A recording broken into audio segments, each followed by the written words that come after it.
Blood sugar को manage करना, सच में ये आज के समय में हर दूसरे घर की कहानी बन गई है ना? एक ऐसी चुनौती जो हमारी पूरी लाइफस्टाइल को बदल कर रख देती है। आज के इस एक्सप्लेनर में हम एक बहुत ही दिलचस्प प्राकृतिक दृष्टिकोण को डिकोड करने जा रहे हैं, जो सीधे हमारी स्रोत सामग्री से लिया गया है। ये स्रोत दावा करता है कि एक बेहद आम सी सब्जी के जरिए ब्लड शुगर को बहुत ही प्रभावी ढंग से मैनेज किया जा सकता है।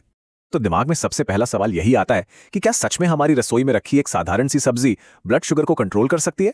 हम लोग अक्सर अपनी परेशानियों के लिए बहुत जटिल और महंगे मेडिकल सॉल्यूशंस की तरफ भागते हैं, लेकिन हमारी आज की स्रोत सामग्री ये बताती है कि लौकी जैसी एक आसानी से मिल जाने वाली चीज असल में डायबिटीज के मूल कारणों पर सीधा असर डाल सकती है। चलिए बिना टाइम वेस्ट किए देखते हैं कि आज हम क्या क्या कवर करने वाले हैं।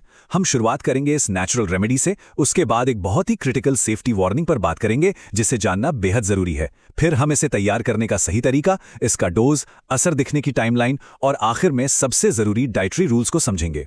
तो चलिए शुरू करते हैं हमारे पहले पॉइंट से, द नेचुरल डायबिटीज रेमेडी। जी हाँ, हम बात कर रहे हैं लौकी की। स्रोत सामग्री बहुत ही स्पष्ट रूप से लौकी को ब्लड शुगर कंट्रोल करने वाले एक बेहद पावरफुल डेली एजेंट के तौर पर पेश करती है। दावा यह है कि अगर इसे सही तरीके से अपनी रोजमर्रा की डाइट में शामिल कर लिया जाए तो ये ब्लड शुगर लेवल्स को तुरंत मैनेज करने में एक बड़ा रोल प्ले कर सकती है। मतलब जो चीज हम रोज देखते हैं वो इतनी इंपैक्टफुल हो सकती है। अब आते हैं दूसरे और सबसे महत्वपूर्ण पार्ट पर, द क्रूशियल सेफ्टी वार्निंग। कोई भी उपाय आजमाने से पहले सेफ्टी सबसे ऊपर होनी चाहिए, और ये जो स्टेप है ना, ये बिल्कुल नॉन नेगोशिएबल है। स्रोत इस बात पर बहुत जोर देता है कि जूस बनाने से पहले आपको लौकी का एक छोटा सा टुकड़ा चक्कर जरूर देखना है। अगर वो स्वाद में हल्की मीठी या नॉर्मल है तो वो पूरी तरह से सेफ है, लेकिन अगर उसमें थोड़ी सी भी कड़वाहट है तो उसे तुरंत हटा दें।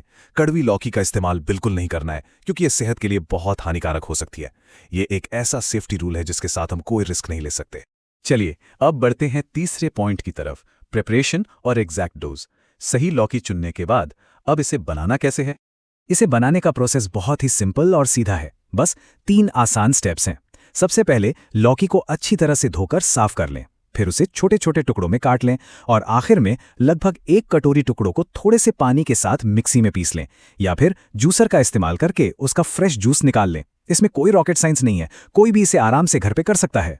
अब यहां थोड़ा ध्यान दीजिएगा, क्योंकि असली ट्रिक इसी कॉम्बिनेशन में छुपी है।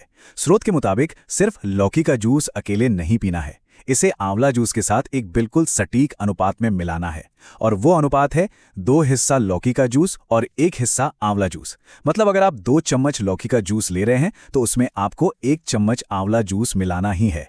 यही वो स्पेसिफिक रेशियो है जो इस पूरे मिक्सचर को इतना असरदार बनाता है। और अगर आप सोच रहे हैं कि आंवला जूस कहां से लाएंगे, तो टेंशन लेने की बिल्कुल जरूरत नहीं है। स्रोत हमें आश्वस्त करता है कि आंवला जूस आपको आपके आसपास के किसी भी लोकल आयुर्वेदिक स्टोर या केमिस्ट पर बहुत ही आसानी से मिल जाएगा, तो इसके लिए आपको कोई एक्स्ट्रा मेहनत नहीं करनी है। अब बढ़ते हैं चौथे सेक्शन की तरफ, टाइमलाइंस और साइड इफेक्ट्स। चलिए थोड़ा रियलिटी चेक करते हैं कि बॉडी में बदलाव कब और कैसे दिखने शुरू होते हैं। स्रोत ने इसके असर की एक बहुत ही क्लियर टाइमलाइन दी है। क्लेम यह है कि पहले ही दिन से आपका डाइजेशन इस जूस को अडैप्ट करना शुरू कर देता है। लगभग 5वें दिन तक पेट पूरी तरह से सेटल हो जाता है और इस नए बदलाव का आदी हो जाता है। और सबसे बड़ा दावा यह है कि अगर इसे 1 महीने तक लगातार लिया जाए तो डायबिटीज के लक्षणों में 99% तक की राहत मिल सकती है। ये अपने आप में एक बहुत बड़ा क्लेम है, लेकिन यहाँ एक छोटी सी सच्चाई भी है जो आपको पता होनी चाहिए। जब आप इसे शुरू करेंगे तो शुरुआती दिनों में हल्का फुल्का पेट खराब होना बिल्कुल नॉर्मल है। आपकी बॉडी बेसिकली खुद को अंदर से साफ कर रही होती है। लेकिन स्रोत एक सख्त हिदायत भी देता है कि अगर यह समस्या 5 दिन से ज्यादा बनी रहे तो इसे तुरंत लेना बंद कर दें। जब आपका पेट पूरी तरह से रिकवर हो जाए तभी इसे दोबारा शुरू करने की सलाह दी जाती है। और अब हम पहुंच गए हैं अपने आखिरी और सबसे जरूरी सेक्शन पर, एसेंशियल डाइटरी रिस्ट्रिक्शंस। सिर्फ जूस पी लेना ही काफी नहीं है। देखिए, अगर आपको रिजल्ट्स चाहिए तो कुछ चीजों से एकदम सख्त दूरी बनानी होगी। स्रोत के अनुसार आपको डाइट में चीनी, चाहे वो थोड़ी सी ही क्यों ना हो, तली भुनी चीजें, बहुत ज्यादा तेल वाला खाना और मसालेदार खाना पूरी तरह से अवॉइड करना होगा। इन चीजों से दूर रहना ऑप्शनल नहीं बल्कि मैंडेटरी है, क्योंकि ये सीधे आपके ब्लड शुगर को आसमान पर पहुंचा देते हैं। क्योंकि अगर आप इन डाइटरी रूल्स को इग्नोर करते हैं ना, तो होता क्या है, आपका डाइजेशन खराब हो जाता है और फिर ब्लड शुगर तेजी से स्पाइक करता है। ऐसे में आप चाहे दुनिया की बेहतरीन से बेहतरीन रेमेडी क्यों न अपना लें, वो पूरी तरह से फेल हो जाएगी। फिर हम अक्सर कहते हैं कि यार दवाई तो ले रहे हैं पर आराम नहीं मिल रहा। असली वजह यही होती है। स्रोत इस पूरे कॉन्सेप्ट को एक बहुत ही शानदार लाइन में समेटता है, घरेलू नुस्खे और परहेज दोनों की ताकत ही मिलकर आराम दिला सकती है। मतलब ये दोनों एक ही सिक्के के दो पहलू हैं। आप सिर्फ एक के भरोसे रहकर जादू की उम्मीद नहीं कर सकते। सफलता इन दोनों को साथ लेकर चलने में ही है। तो ये सब जानने के बाद ये एक्सप्लेनर हमें एक बहुत ही गहरे सवाल के साथ छोड़ जाता है। क्या अच्छी सेहत और ब्लड शुगर को कंट्रोल करने का असली सीक्रेट महज प्राकृतिक उपचार और एक सख्त आहार के बीच वो परफेक्ट आजीवन बैलेंस बनाए रखना है? ये एक ऐसा सवाल है जिस पर हम सबको जरूर विचार करना चाहिए।